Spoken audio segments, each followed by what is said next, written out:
Haleluya, selamat pagi keluargaku yang kekasih di dalam Tuhan. Bagaimana keadaan Bapak Ibu semuanya? Saya berharap Bapak Ibu semuanya menikmati kasih sayang dan kasih karunia dari Tuhan Allah kita sehingga kita bersemangat menghadapi tahun-tahun ke depan ini di 2021.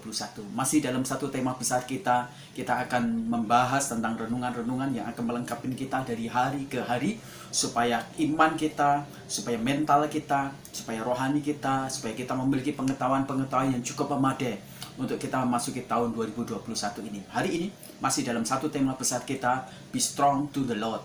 Kita akan membahas di dalam 2 Timotius pasal yang kedua ayat yang pertama. Saya akan membacakan ayat ini buat Bapak Ibu semuanya. Sebab itu, hai anakku, jadilah kuat oleh kasih karunia dalam Kristus Yesus. Amin. Berbahagialah kita yang membaca kebenaran firman Tuhan, menyimpan, melakukannya.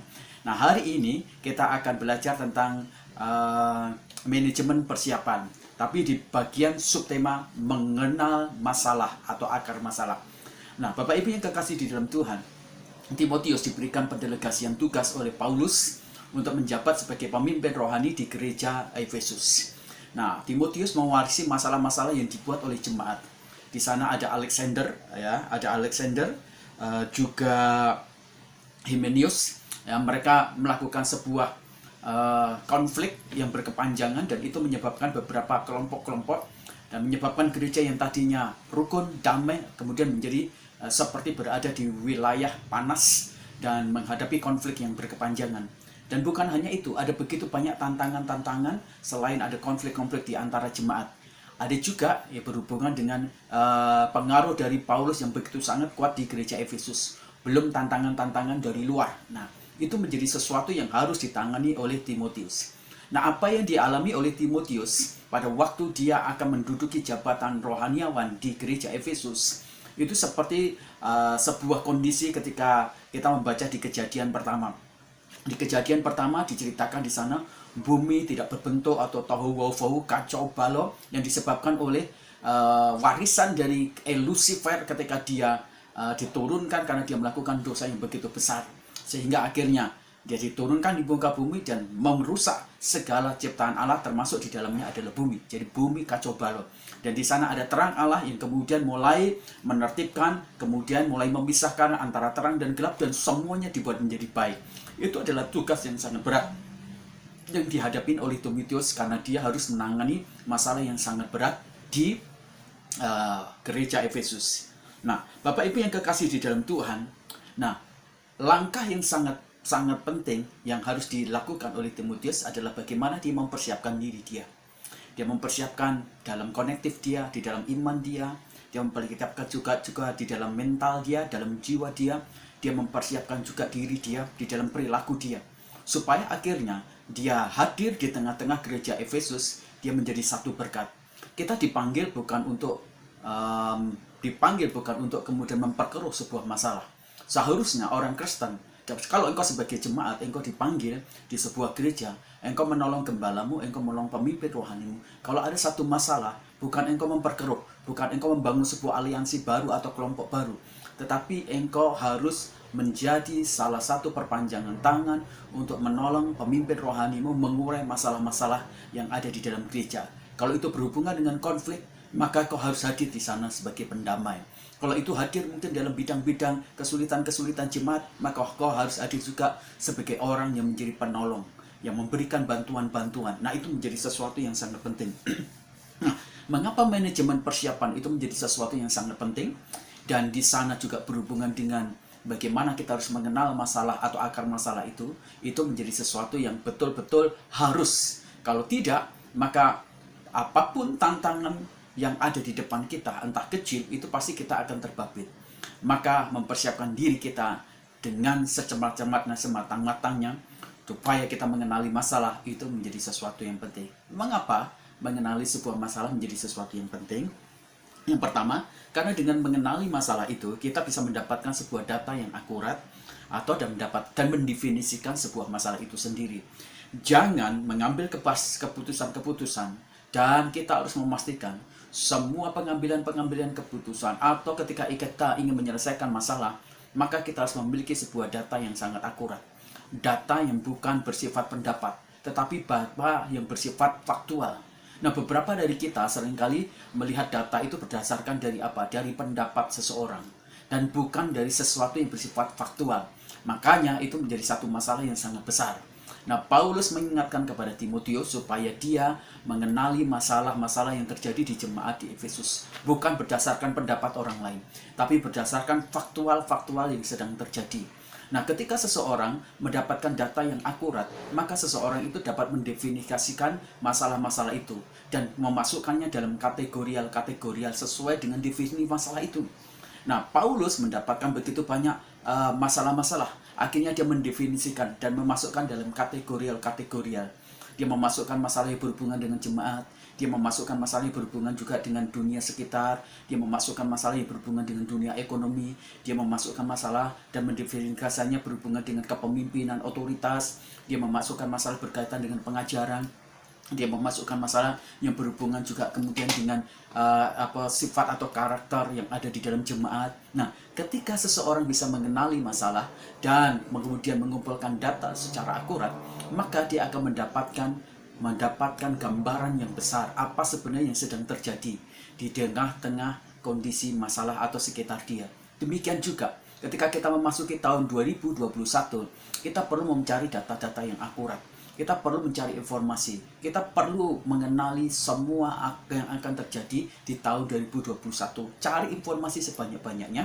Dan itu yang akan menolong kita semuanya menemukan akar masalah dan memasukkan dalam pendefinisian atau kategori-kategori yang sangat penting di dalam hidup kita semuanya. Yang itu yang pertama. Yang kedua, mengapa mengenali masalah dengan manajemen persiapan itu menjadi sesuatu yang sangat penting. Tadi yang pertama kita bicara tentang kita kemudian bisa mengenali akar masalah, mendefinisikan masalah dan kemudian memasukkan dalam kategori-kategori. Yang kedua, itu menolong kita semuanya menemukan sebuah solusi dan berfokus kepada sebuah solusi. Nah, begitu kita bisa mendapatkan data-data yang sangat akurat yang berhubungan dengan masalah-masalah atau tantangan yang akan terjadi ke depan, atau masalah-masalah yang terjadi di kehidupan kita, maka itu akan menolong kita semuanya menemukan solusi-solusi. Kita akan berusaha menelusuri kira-kira kalau ada kejadian A, kejadian B, kejadian ini, apa yang kira-kira yang harus kita tangani.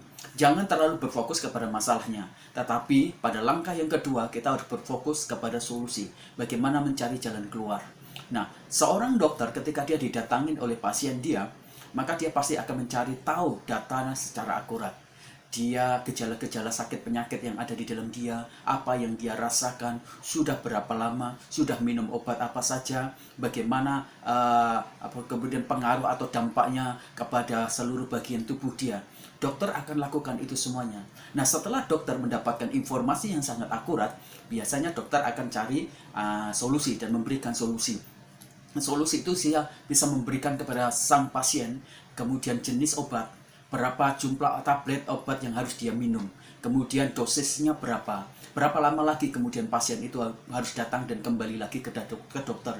Jadi, ketika kita memiliki manajemen persiapan berhubungan dengan mengenali masalah, yang kedua itu akan menolong kita menemukan sebuah solusi, berfokus kepada solusi dan berfokus untuk mencari jalan keluar. Itu yang akan menolong kita semuanya. Jangan terus fokus kepada masalah. Kalau Anda fokus kepada masalah, Anda tidak akan pernah menjadi orang hebat. Dalam tantangan 2021, jangan fokus pada tantangan. Fokuslah, minta hikmat Tuhan. Tuhan tolong berikan aku hikmat. Bagaimana aku menemukan jalan keluar? Bagaimana aku menemukan satu solusi? Sehingga masalah-masalah itu bisa terurai. Dan akhirnya kita menjadi lebih ringan.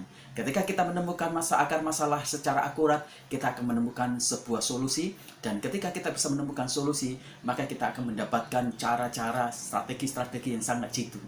Dan yang terakhir, ketika kita mengenali masalah, maka itu akan menolong kita semuanya melakukan tindakan-tindakan berdasarkan konsensus atau kesepakatan yang telah kita buat. Ketika kita sudah menemukan sebuah solusi, tapi kemudian solusi itu tidak kita laksanakan, kita sudah menuliskan langkah ini apa yang kita lakukan, berkaitan dengan kategori ini, kita akan lakukan ini. Tapi kalau itu tidak kita lakukan, hanya dalam bentuk sapu tulisan, dalam sebuah solusi saja, tanpa eksekusi, maka masalah tetap tinggal masalah. Tantangan tetap akan menjadi tantangan. Jadi, kita perlu melakukan eksekusi, kita perlu melakukan tindakan-tindakan. Tapi jangan gerusa-gerusu, jangan tidak hati-hati.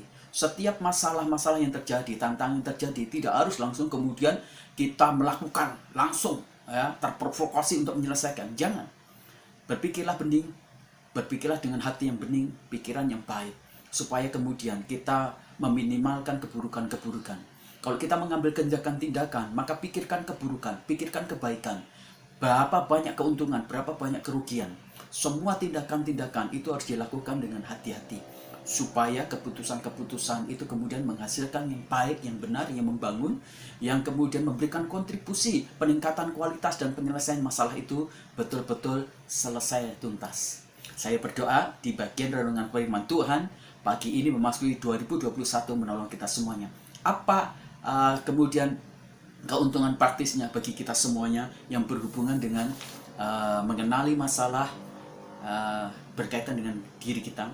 Kalau engkau adalah seorang pengusaha, kalau engkau mungkin juga seorang yang sedang menghadapi masalah entah di rumah tanggamu atau di pekerjaanmu, atau mungkin juga di bidang-bidang lain yang saya tidak tahu, maka ini akan menolong. Yang pertama adalah kita jangan menjadi orang yang terburu-buru mengambil keputusan-keputusan sebelum kita memiliki data yang akurat, sehingga pada akhirnya kita tidak terjebak di dalam kerugian atau kemudian penyesalan yang berkepanjangan. Yang kedua, bukan hanya itu saja, kita harus berpikir secara cermat, berpikir dengan bening, dengan hati juga, dengan iman dan roh. Kita berdoa lebih dulu, mengambil keputusan-keputusan melibatkan Tuhan, supaya pada akhirnya semua keputusan-keputusan itu akan menghasilkan sesuatu yang baik. Dan kita harus juga bisa mempertimbangkan baik buruknya, untung ruginya ketika kita mengambil keputusan-keputusan. Dan akhirnya bertindaklah hati-hati dengan setiap tantangan dan masalah itu, supaya akhirnya kita bisa memenangkan masalah itu sendiri. Tuhan memberkati kita pagi ini dengan renungan yang singkat ini. Mari kita berdoa bersama-sama. Bapa di dalam surga, terima kasih untuk renungan kebenaran firman Tuhan ini. Kami berdoa untuk jemaat kami yang memiliki pergumulan-pergumulan masalah. Mungkin di pabrik mereka, mungkin di bisnis mereka, mungkin juga di pekerjaan mereka, di kekuatan kesehatan, di pergumulan masalah anak mereka, atau apa saja.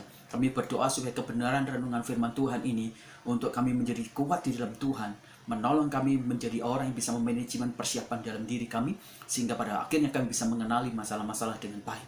Yang kau memberkati jemaat kami supaya mereka bisa mengurai masalah, mereka menjadi orang yang cakap dalam masalah, karena mereka adalah orang-orang yang betul-betul telah mempersiapkan diri mereka dengan baik, sehingga masalah-masalah itu dapat ditaklukkan. Terima kasih. Engkau memberkati keuangan jemaat kami, kesehatan jemaat kami, kebahagiaan jemaat kami. Engkau memberkati pergumulan-pergumulan jemaat kami. Engkau memberkati sponsor-sponsor kami dalam bidang usaha mereka, bisnis mereka. Tuhan, Engkau memberkati. Berkati Tuhan supaya mereka bisa melihat lagi usaha bisnisnya. Berkati modalnya, kapitalnya. Engkau memberkati transaksi jual belinya. Ada tender-tender. Engkau memberkati juga Tuhan supaya ada orang-orang yang kemudian membeli barang-barang mereka, proses produktivitas dan bahan bakunya supaya ada. Tuhan, kami memberkati mereka semuanya. Berkati bangsa dan negara kami, berkati presiden kami, berkati juga Tuhan untuk wakil presiden kami, berkati bangsa kami ini Tuhan menjadi bangsa yang benar-benar Tuhan diberkahi oleh Tuhan, kasih karunia dan keselamatan datang atas Indonesia, sehingga banyak jiwa-jiwa yang percaya sama Tuhan. Berkati presiden kami untuk bisa membawa Indonesia ini menjadi maju, berkati dia takut akan Tuhan, supaya hidup dengan kebenaran firman Tuhan, dan dia menjadi seorang pemimpin yang adil dan bijaksana. Keputusan-keputusan menjadi keputusan yang benar berpihak kepada seluruh masyarakat Indonesia tanpa memihak golongan apapun atau ras atau agama apapun juga. Kami memberkati Tuhan dan bawa Indonesia menjadi bangsa yang merdeka. Kami memberkati kota kami, berkati ekonomi di kota kami, berkati agrowisata, agrobisnis, niaga, berkati bisnis-bisnis yang lain, pertanian, perkebunan, peternakan, berkati juga Tuhan untuk perikanan. Tuhan yang memberkati. Berkati pemimpin di kota kami, baik itu bupati, baik itu camat, kelurahan, kepala desa, RW, RT. Engkau memberkati mereka semuanya. Terima kasih untuk segala kebaikan dan berkat Tuhan. Kami akan melangkah di 2021 ini dengan kekuatan di dalam Kristus Yesus Tuhan kami. Kami akan menjadi orang yang cakap, mempersiapkan diri kami, manajemen persiapan kami, supaya akhirnya kami menjadi orang yang bisa Tuhan menempatkan masalah itu menjadi teman, sehingga kami pakai untuk menjadi jembatan kesuksesan kami. Terima kasih. Dalam nama Tuhan Yesus Kristus kami berdoa. Haleluya. Amin. Tuhan memberkati kita semuanya. Selamat pagi. Berjalanlah di dalam kasih karunia Tuhan, dalam berkat Dia yang melimpah. Amin.